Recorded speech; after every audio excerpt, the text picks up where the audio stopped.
Welcome back to the movie story. Today I will show you a 2013 Spanish sci-fi thriller film titled The Last Days. Spoilers ahead. Watch out and take care. In the year 2013, a mysterious epidemic spreads across the planet, causing people to develop an irrational fear of going outside. If they do, they die within seconds. Soon, the streets of every city and town around the world become a wasteland with not a single person outside. Mark Delgado has been living in his workplace for 3 months, surviving on the food from the cafeteria and helping his coworkers dig a passageway in the parking lot that could take them to the subway. One day, he notices someone broke the window of a car to steal a GPS, which makes him quite angry and provokes him into digging more aggressively. This turns out to be a positive thing, because thanks to him, they finally break the wall and find a safe way out of the building. Now everyone is getting ready to leave, and while waiting in line for some provisions, Mark can't help noticing one of his bosses, Enrique, has the GPS in his bag. Mark decides to follow him and confront him about it, and Enrique accepts to talk in private as long as Mark doesn't tell anybody else about it. Mark starts remembering how he met Enrique. Many months ago, the man was hired to take care of the company's productivity problems and was known for being ruthless when it came to treating employees, firing them without hesitation if necessary. When he called Mark to his office, he scolded him for taking so long with the project, refusing to hear how difficult the process of programming is, and gave him an ultimatum. He had to be done by the end of the month or he'd lose his job. Mark stayed until late at the office, working on his code and getting more frustrated by the second every time it fails. His girlfriend Julia called him to tell him she and her friend Andrea were closing up their shop, and Mark promised her he'd be there for dinner. However, his computer blue-screened, and he ended up staying longer than planned. When he finally made it to his apartment, he noticed that his neighbor opened his door just to see him arrive, and his girlfriend already had dinner without him. He found her making toys for her shop, and while looking at a puppet she considered keeping for the future, she brought up the subject of having a baby, to which Mark replied he didn't think it was the right moment. Later that night, he couldn't sleep, so he watched some TV. The news was talking about a Canadian teenager that recorded his suicide after spending 6 months inside his house, never leaving because of fear. The next morning at work, everyone was watching the same clip, causing Mark's coworker Rovira to nervously leave the area. Another coworker pointed out he hadn't changed his clothes or taken a shower in days. Back in the present, Mark tells Enrique that he wants to find his girlfriend, and the only way to properly navigate the subway tunnels is with the GPS, since phones don't have a signal anymore. He offers Enrique a deal. If he takes Mark to his girlfriend, he'll give him all the supplies he took from Rovira's locker. Enrique at first says no, but he changes his mind pretty quickly when Mark threatens to tell everyone about the stolen GPS. After saying goodbye to their co-workers, the two men enter the subway tunnels. The GPS is working fine, but they keep it off to save the battery life, and for now, they make do with a subway map. There are lots of people down there already, and they even hear gunshots, so they hurry up until they make it to the station, which is full of survivors from wall to wall. Suddenly, a teenager steals Enrique's bag with the GPS. He and Mark start chasing him through the station, following him upstairs and even dodging a fire until they make it to an area behind the turnstile.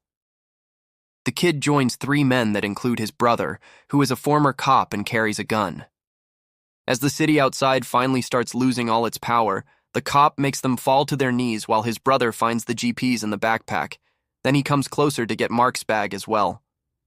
When the lights go off inside the station too, Enrique jumps on the cop and struggles with him for the gun, while Mark tackles the boy and recovers the GPS after it falls on the floor and gets its screen cracked.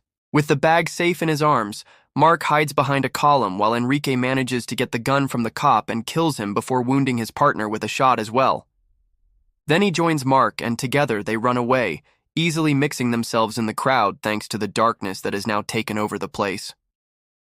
They stop by the stairs to bandage the cut Enrique has on his hand and to check if the GPS is still working after it fell. Thankfully, it does. When Mark sees Enrique is keeping the gun, he thinks he's about to be left behind, but Enrique says he's going to keep his part of the deal. Mark starts thinking about the days before the lockdown again.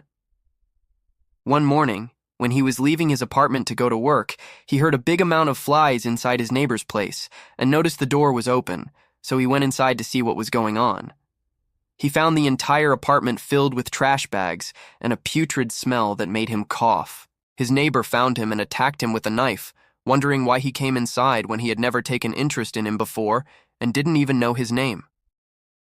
Mark asked him for how long he had stayed inside, and the man said he hadn't left the apartment in months. He tried to, but he was too scared and couldn't do it. Afterward, Mark went to work, where he saw Rovira being dragged away by security guards after he got fired for having been sleeping in the office and never going home. Mark followed them out as Rovira tried his best to fight back to no avail. The guards dragged him outside and he immediately started convulsing. Having a theory of what was going on, Mark told the guards to help him take him back inside, but it was too late. Rovira was already dead. Afterward, Mark checked Rovira's locker and found a bunch of survival supplies like a flashlight, a gas canister, and canned food. Later in the evening, he told Julia about what happened and how he thought something serious was going on. Julia comforted him, and they made love. Back in the present, Mark wakes up from a nap and doesn't see Enrique anywhere, so he thinks he's abandoned him, but Enrique soon shows up with a plastic bag he's retrieved to protect the GPS from water damage. The two men return to the subway tunnels, where Mark tries to find out what or who is waiting for Enrique at his destination, but he refuses to answer. He also notices how Enrique saves the seeds of everything he eats, like apples. Some moments later, with the help of the GPS, they found an entrance to the sewers and jump inside, not getting hurt because the water cushions their fall. They used the GPS again to find their way around, and eventually, they arrived at the area under Mark's apartment building. To get inside, they make a simple plan. They hang the gas canister from the ceiling pipes, and they'll make explode by shooting it with the gun. Enrique fails his shot, so Mark takes over and tries himself, also failing his first try and causing his ear to bleed with the noise. When he tries again, however, he does hit the mark, and the resulting explosion throws him back on the floor. Enrique helps him stand up, and together, they climb the debris and go through the hole to access the building, which, just like the station, is also filled with refugees. His old neighbor is still living in the same apartment, but the door to Mark's has its lock broken. They can see an eye looking at them through the spy hole, and this infuriates Mark, who starts yelling and pushing the door that is being held back by a man speaking in a foreign language. Taking advantage of the man's exposed hand, Mark bites it, causing him to step back and finally getting to enter his home. The man threatens them with a knife, and Enrique takes out his gun in return, reaching an impasse until the man's wife and daughter show up. The little girl understands their language and explains they didn't have anywhere to go, so they took the apartment because it was empty. After both men put their weapons down, Mark tells them the place is his and takes a photograph of Julia from the wall to ask them if they've seen her, but they swear there was nobody there when they arrived. Afterward, they took a look around the place. Enrique finds no food in the fridge, but there are dead doves being prepared to eat, and an old popcorn bag in the trash can from which he retrieves the seeds. He also takes a kitchen knife with him. Mark, meanwhile, goes to Julia's work table, and after finding her puppet, he grabs a drawing the little girl made and turns around the sheet of paper when he sees the name of a doctor on the corner. It's the picture of an ultrasound, because Julia has been pregnant since the last time he saw her, and he didn't know about it. Mark starts remembering their last time together. They were watching the news about the pandemic they were calling the Panic, which was causing more and more deaths around the world. The government asked the citizens to stay calm and to keep on carrying on their everyday lives as usual, which infuriated Mark. His mood got worse when the news changed to show pregnant women giving birth in awful conditions, and he started to rant about the irresponsibility of it all, which made Julia finally understand that he never truly wanted kids, and all his given reasons through the years were just excuses. Upset and crying, she ran and locked herself in the bathroom, ignoring him when Mark tried to talk to her through the door. He left for work then, already noticing how there weren't many people on the streets and the trash was piling up in the cans. A man in the subway was even wearing a mask. When he made it to the office, he called Julia, but it was Andrea who picked up her phone, telling him Julia didn't want to talk to him at the moment. Getting desperate, Mark decided to go back, especially after both the phone and nearby televisions lost their connection.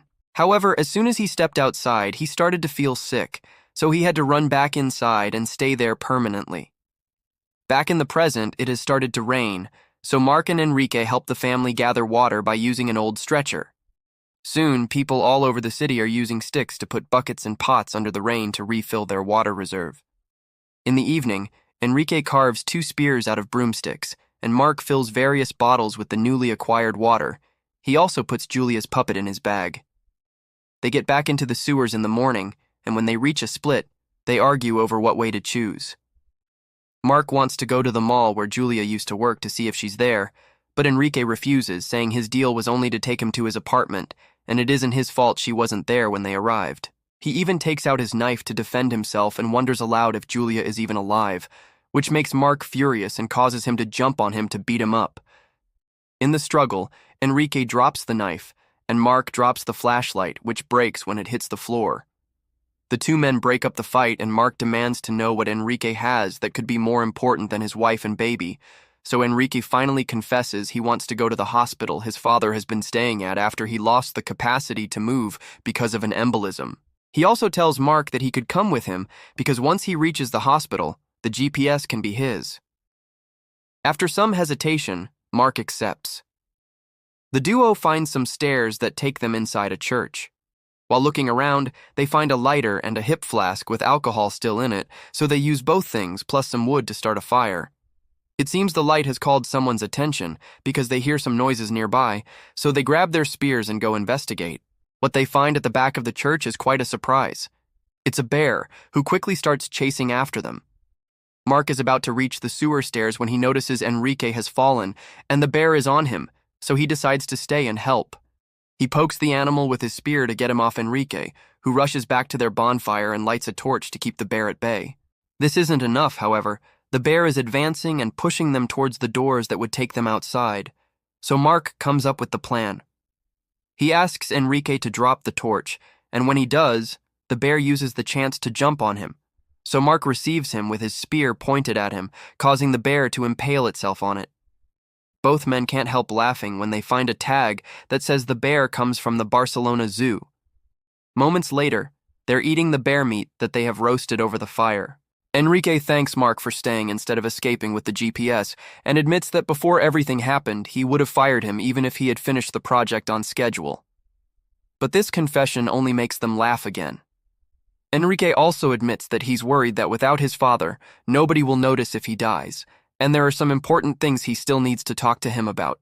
In return, Mark tells him he told Julia he didn't want kids, but it wasn't entirely true. He was just scared he wouldn't be able to take care of and protect the kid, a fear that has only gotten worse in the current situation. Some hours later, they go back to the sewers and come across a family coming from the opposite direction. One of them is hurt, so they tell them to go with them to the hospital, but they reply with bad news. Rumors said the hospital Enrique's father was at has burned down. Freaking out, Enrique rushes into the nearest door and enters a building where he climbs the stairs until he reaches a floor high enough to oversee the city and confirm the rumors. The hospital has indeed burned down. Feeling like he has nothing else to live for, Enrique breaks the window with a chair and gets ready to jump, but Mark pushes him back inside and tells him he needs him. Enrique disagrees, so he gifts Mark the seeds for his future baby and tells him to leave. After going through the sewers again, Mark finally reaches the mall, which he enters through a parking lot filled with bodies. Ignoring the sensation of being followed, he rushes to Julia's shop, but he only finds the body of Andrea's mother. Getting incredibly desperate, he looks through all the papers and notebooks, but he doesn't find any clues, so he throws it all on the ground with anger and cries until he notices something in the mirror. After cleaning away the dust, he finds a note from Andrea for her mother saying they're stuck in the supermarket section of the mall. Mark hurries to that area, which has been barricaded so the people leaving upstairs can't come to steal food from them any longer. The men guarding them threaten Mark with a bow, so he takes out a picture he brought from his apartment and explains he doesn't want trouble. He just wants to find his girlfriend. One of the men goes to the back to see if Julia is there with them, and while waiting, Mark sees some shadows moving behind him. Suddenly, a group of people that had been following him comes out, taking advantage of the distraction Mark has created to break into the market and fight for the food. As both groups get into a violent confrontation, Mark enters the market as well and looks for Julia, but finds Andrea instead. She mentions the last day she saw Julia was before she went to the doctor, and after kicking off an incoming attacker, guides Mark towards a nearby exit. However, they get separated when a beam on fire falls from the ceiling between them, trapping Andrea between the flames and the outside world. She opens the doors and Mark encourages her to go out, but she can't bring herself to do it and dies when more of the ceiling falls on top of her. Mark wastes no time and starts running in the opposite direction, only to be jumped on by one of the crazy raiders. He's about to be stabbed when suddenly Enrique appears and pushes the guy away before helping Mark to stand up as he tells him he knew he'd still need him. The attacker hasn't left, though, and he quickly comes closer again to stab Enrique in the stomach. Enrique pushes him away again and is about to impale him with his spear when he notices it's just a kid, so he decides to spare him. Pretending his wound isn't a big deal and he's fine, Enrique tells Mark they should hurry out of the mall before the whole building collapses. They cross the sewers once more until they find a hole in the ceiling that someone else dug, and when they climb inside it, they find themselves in a movie theater. There's nobody around, so Mark approaches the glass door and sees that Julia's doctor's office is across the street. It's impossible for him to reach it like this, though, because the tunnel is blocked. Getting desperate, he goes upstairs and looks through the window, trying to see if he can find Julia inside the other building. It takes him a moment, but he does end up seeing her, and when he does, he starts calling her name and hitting his window, hoping she'll see him as well. At first, it looks like she'll never turn around, but it seems Mark's tactic has a good effect, because Julia suddenly turns, and the couple finally sees each other again and cries with happiness. Mark rushes downstairs to tell Enrique about Julia, only to find him sitting at the theater bleeding out. He wants to look for something to bandage the wound up, but Enrique doesn't let him, claiming his time has come. His last words are a request for Mark to stop whining and cross the street to reunite with his family once and for all. Enrique dies then, and Mark takes a moment to cry for him before following his advice. Both he and Julia make it to their respective doors, and after some hesitation, Enrique finally steps outside. He immediately starts feeling sick and dizzy, his ears start bleeding, and he has trouble walking. But by keeping his eyes on Julia, he manages to continue even after falling, crawling the rest of the way as a bright white light becomes the only thing he can see around him. Suddenly, Julia's face appears above him, and as the light disperses, Mark realizes he's successfully crossed the street and made it to the building, finally reuniting with his beloved. The couple stays in that building and starts a new life there, collecting water from the rain and growing Enrique's seeds. Their boy is born strong and healthy, and when he learns to walk, he goes outside on his own, proving the new generation isn't affected by the panic. Many years later, a group of wandering teenagers shows up at their door, so Mark and Julia decide to let their son join them so he can have a chance to know what the outside world is like and perhaps have a chance to rebuild society from the scratch. Make sure to subscribe and turn on notifications so you can watch more videos like this. Thanks for watching you.